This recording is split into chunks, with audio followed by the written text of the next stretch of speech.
Ça devrait. C'est FTA, aujourd'hui on se retrouve pour la dernière vidéo du coup sur les généralités de carte market. Donc aujourd'hui, comme vous l'avez vu, titre et miniature bien sûr, on va se pencher en fait sur la vente des cartes. Et pour cela on va faire une vidéo découpée en 5 parties. Donc la première tout simplement ça va être de comment mettre en vente les cartes à l'unité. Puis on va passer sur comment mettre les cartes en vente par paquet ou les autres objets qu'on peut vendre sur carte market. Une chose très importante dans une troisième partie qui est évaluer le grading des cartes, parce que enfin du coup ça va être l'état de la carte, enfin je vous en parlerai un peu plus sur cette partie-là du coup, et je vous dirai aussi comment envoyer les cartes et comment les protéger, donc voilà.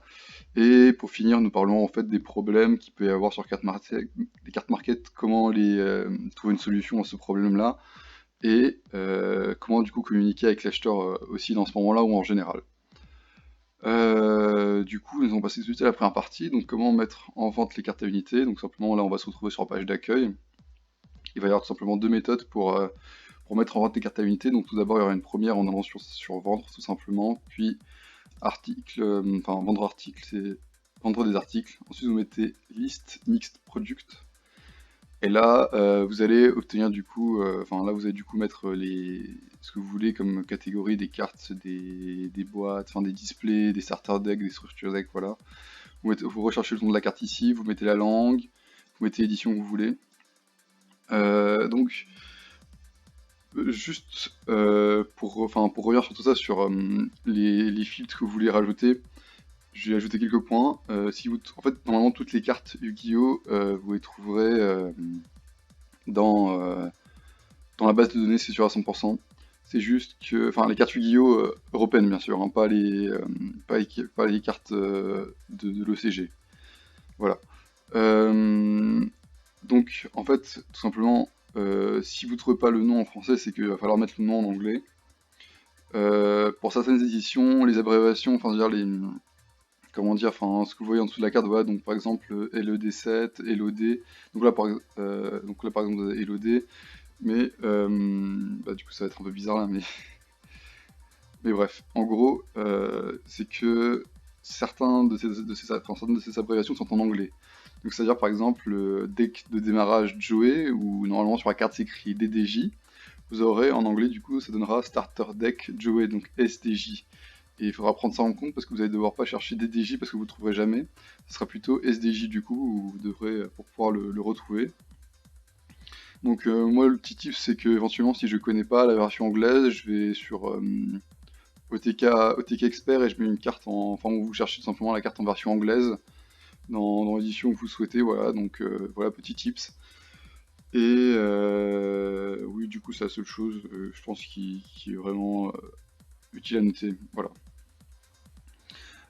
Donc maintenant, nous allons passer en fait sur l'autre méthode pour vendre à unité, donc simplement vous allez essayer de trouver une carte, donc par exemple, enfin, imaginons que vous avez pièce structure Psy Gamma, et donc tout simplement, vous avez la fiche ici de votre carte, et vous allez sur vendre, et là, vous rajoutez ce que vous voulez pour vendre les paramètres de vente, et si vous voulez en fait faire mettre, comment dire,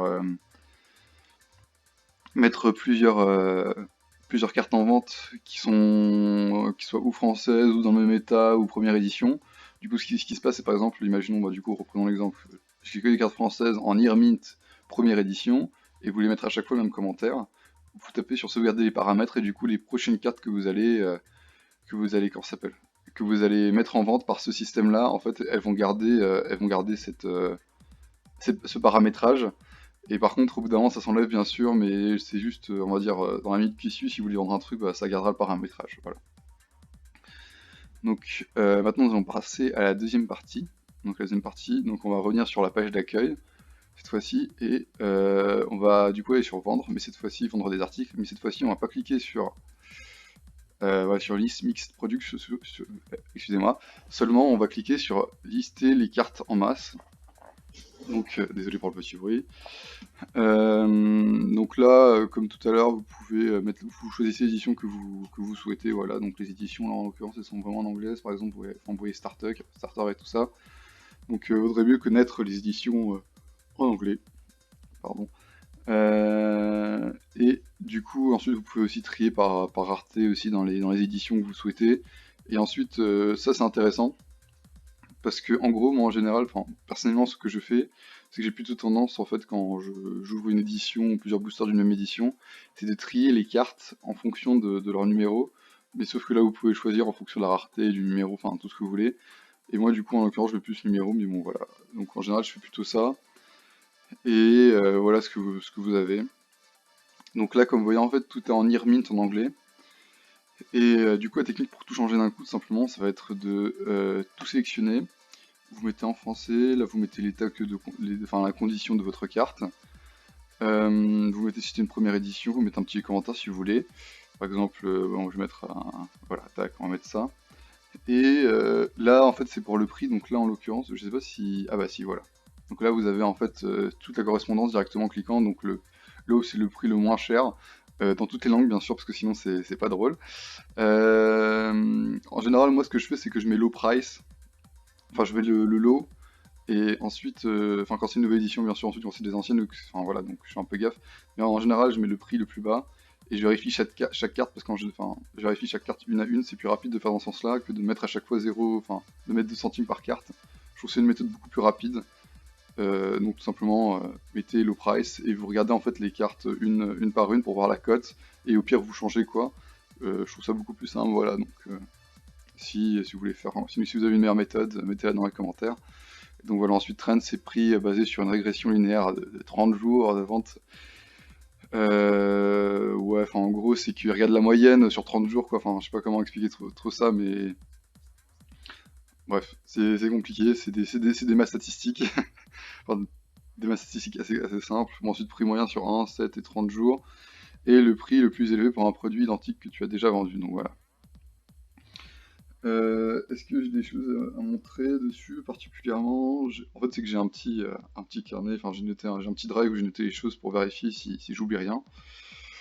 Ouais, non, hormis les mêmes problèmes que je vous ai cités sur le début, sur la liste, enfin, sur la liste de cartes, enfin, sur la mise en vente des cartes à unité, il n'y a pas d'autres problèmes.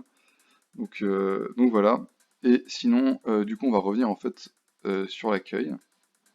Et du coup, là, comme vous voyez, vous avez différents produits que vous pouvez vendre. Donc, par exemple, là, vous avez des lots et des collections.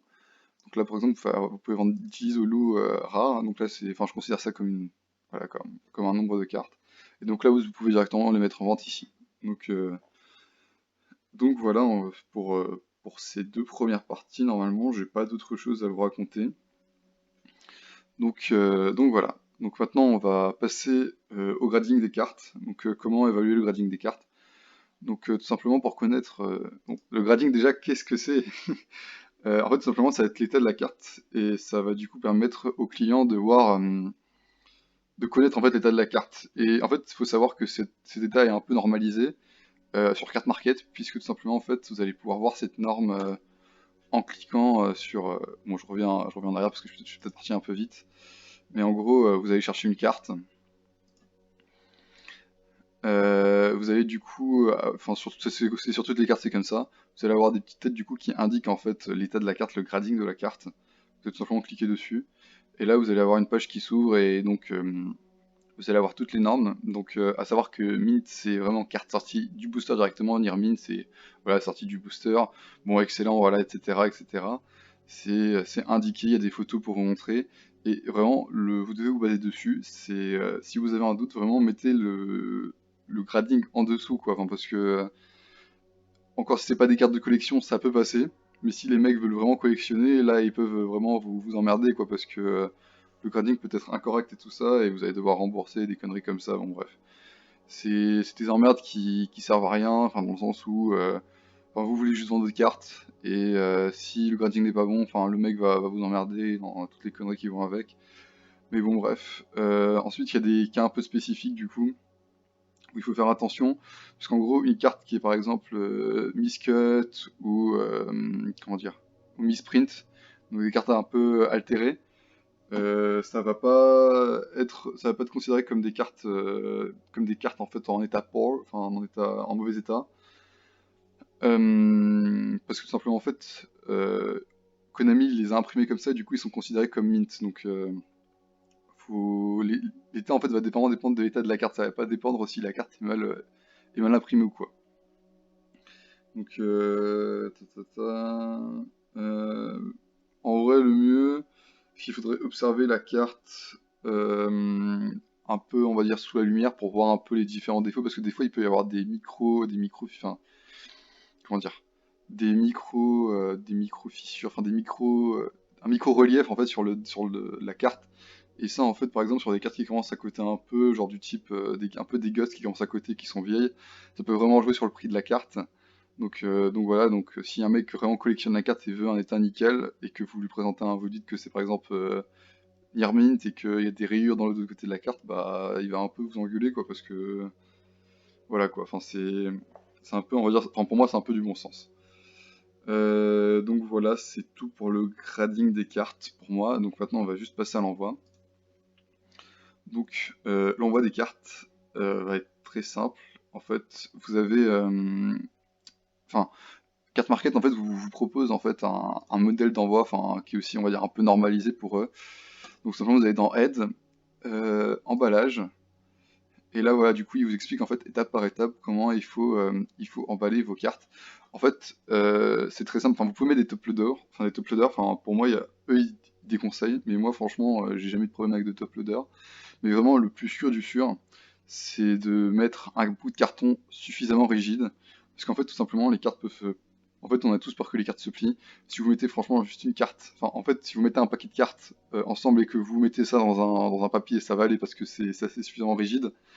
Mais genre, si vous mettez juste une carte comme ça dans du papier, en fait, la poste fait n'importe quoi avec vos colis, hein. Vous pouvez voir des vidéos. Enfin, ensuite, je dis pas que tous les postiers sont comme ça, quoi, mais genre, il se peut que le colis se plie et que la carte se plie, donc je vous conseille fortement de mettre un truc comme suffisamment rigide pour que la carte ne subisse pas de dommages.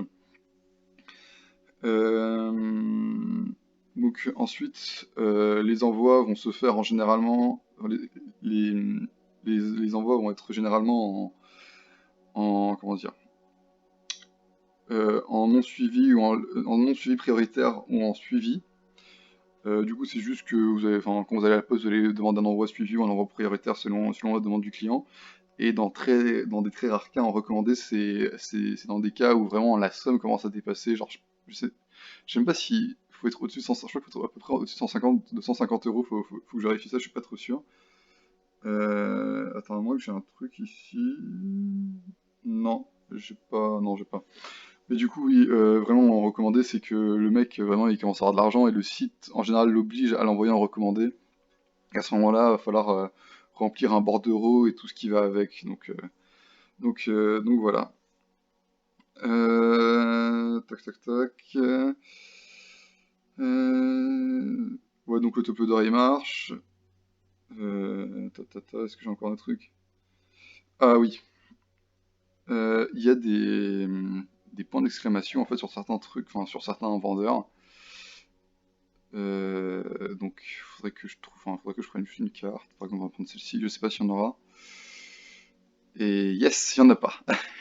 Bon, du coup, en fait, c'est qu'il faut savoir que sur les vendeurs, en fait, il va y avoir trois types de points d'interrogation, enfin des points d'exclamation. Il y a le nouveau vendeur, la zone douanière et trop de pertes. La zone douanière, en fait, enfin le nouveau vendeur, enfin, en général, quand vous allez passer votre souris sur le point d'exclamation, cela va être indiqué quel est le problème avec le vendeur. En général, quand il a fin de mer, quand le vendeur a moins de 5 ventes, c'est juste que c'est un nouveau vendeur et que du coup, vous allez devoir avoir, quand vous allez vous allez passer une commande supérieure à 10 euros chez lui, vous allez tout de suite être envoyé en suivi obligatoire, parce que et sinon, si c'est un vendeur normal, on va dire qu'il n'y a pas de problème ni rien, c'est à partir de 25 euros où l'envoi en suivi est obligatoire. Euh, voilà, donc il y a ça. La zone douanière, c'est que par exemple, enfin là en général ça va être plutôt que au niveau de la Suisse, parce que la Suisse en fait n'est pas dans l'espace Schengen et du coup il va y avoir un, je crois en zone douanière, genre vraiment s'il y a des gros colis, s'il y a des colis, des trucs comme ça, s'il y a des colis, vous allez devoir payer genre un tiers du produit, même normalement dans une enveloppe, vous allez devoir payer un tiers du produit. Et de toute manière c'est indiqué sur le site, enfin ça vous explique un peu quand même que vous allez devoir payer un supplément. Mais de ce que j'ai compris en fait en parlant avec justement des Suisses. Euh, si on envoie en lettres, enfin des lettres normales à peu près, enfin qui ressemblent pas à des gros pavés en mode ouais c'est de la marchandise quoi, bah au final ça passe quoi, ça y a pas de frais en plus. Donc voilà. Et au cas où s'il y a trop que s'il y a plus de 5% de perte ou un truc comme ça, non s'il y a plus de s'il y a s'il y a un taux de perte supérieur à 2%, le truc d'envoi aussi est obligatoire, donc enfin la commande est enfin le site vous oblige à demander l'envoi en suivi pour éviter justement que ce taux de perte n'augmente ou que enfin voilà, pour éviter les problèmes en général. Donc voilà, je crois que c'est à peu près tout ce que je voulais vous dire sur ce sujet. Euh, Tac. Ah oui, peut-être sur l'envoi aussi. Bah, du coup, je vais vous montrer en fait, par exemple, là j'ai une commande. Je vais foutre trois petits trucs quoi. Mais en gros, voilà, donc ça se représente à peu près comme ça, l'envoi. Donc ensuite, j'ai plus qu'à envoyer sur confirmation dès que j'ai envoyé la carte. Là, je peux ajouter le numéro de suivi. Là, j'ajoute. C'est pas je peux, c'est s'il y a écrit fournir le numéro de suivi, c'est qu'il faut le fournir. Parce que le vendeur, je vous promets que c'est quand vous êtes acheteur, c'est relou de pas avoir le numéro pour pouvoir traquer éventuellement où est le colis pour savoir s'il arrive bientôt chez vous ou pas. Donc moi je vous conseille fortement de le mettre dès que vous arrivez chez vous et de pas l'oublier. Donc voilà, enfin, moi je trouve ça assez explicite. Donc là vous avez adresse de livraison, là vous avez le type d'envoi, voilà, et ensuite les cartes et voilà. Ah oui, une chose importante, c'est qu'en suivi ou en recommandé, l'argent ne vient pas directement sur votre compte. En fait, c'est que Card Market va bloquer cet argent et ensuite il va vous le restituer quand l'acheteur confirmera bien l'arrivée. Et je vous promets qu'il n'y a pas d'embrouille en suivi parce que tout simplement, vous avez le numéro de suivi, vous pouvez appeler la poste et la poste a le numéro exact de l'adresse, enfin l'adresse exacte qui va pouvoir vous dire oralement. Et donc il n'y aura pas de problème avec ça chez Carte Market en général. Donc en vrai suivi, j'ai jamais eu d'emmerde. Peut-être éventuellement, en fait, c'est que j'ai dû perdre une fois un colis non suivi. Mais bon, c'était le confinement, donc en général, il y a pas de souci. Donc c'est vraiment un site où j'ai jamais eu de soucis ni rien. À savoir aussi que le site, bien sûr, prend une petite commission de type monétaire, hein, je crois qu'il est environ de 5% sur la valeur des articles de la commande. Je suis vraiment pas sûr à 100%, mais je crois que c'est à peu près ça. Donc, euh, donc voilà. Donc maintenant, on va passer rapidement. En fait, comment régler les problèmes avec les acheteurs et communiquer avec eux. Donc, s'il y a un problème, bah, simplement en support direct. Franchement, en fait, vous allez voir de manière dans notification, dès que vous allez contacter le support et qu'ils vont ouvrir une enquête, vous allez avoir l'enquête ici qui apparaît et vous allez pouvoir la suivre et tout ça, le déroulement de l'enquête. Et je vous avoue que le support vraiment, il répond extrêmement vite. Il y a vraiment, vraiment le support, il est de très bonne qualité, je trouve. Et enfin, c'est vraiment, pour moi, je trouve ça personnellement impressionnant. Enfin, chaque fois que je suis parlé au support, je crois que j'ai dû lui envoyer genre peut-être 2 ou 3 messages dans la journée même. Je crois que enfin, même dans la demi-journée, ils m'ont répondu, quoi. Enfin, je trouve ça dingue. Tata, euh, voilà, je pense que c'est. Ah oui, c'est tout par rapport au support. Et du coup, genre tout simplement pour communiquer, enfin le plus important aussi c'est de communiquer avec l'acheteur, tout ça, enfin s'il y a des problèmes ou quoi, vous pouvez les régler. Donc par exemple là, j'ai du coup mon acheteur, si j'ai envie de parler avec lui, tout simplement, bah clac, parler avec lui. Normalement il y a zéro problème quoi, enfin là vous avez toutes les messageries du coup voilà. Donc d'ailleurs vous pouvez aussi communiquer sur le site, mais en passant par le mail, tout simplement en renvoyant un mail et ça va du coup atterrir directement sur le site. Et du coup voilà. Donc il y a vraiment, moi je trouve que, enfin personnellement, je vous conseille ce site moi. Il y a vraiment, enfin moi je trouve ça plutôt sécurisé, enfin plutôt même très sécurisé. C'est pour ça d'ailleurs que je vous fais un tuto dessus. Parce que enfin moi je trouve excellent ce site. Enfin j'y suis, je pense que depuis 2018, j'ai d'abord été acheteur, ensuite j'étais vendeur et acheteur aussi bien sûr. Donc moi je vous dis pas de problème, il n'y a pas de stress à avoir. Donc voilà, juste éventuellement, je sais pas si je vous ai indiqué, mais peut-être au niveau de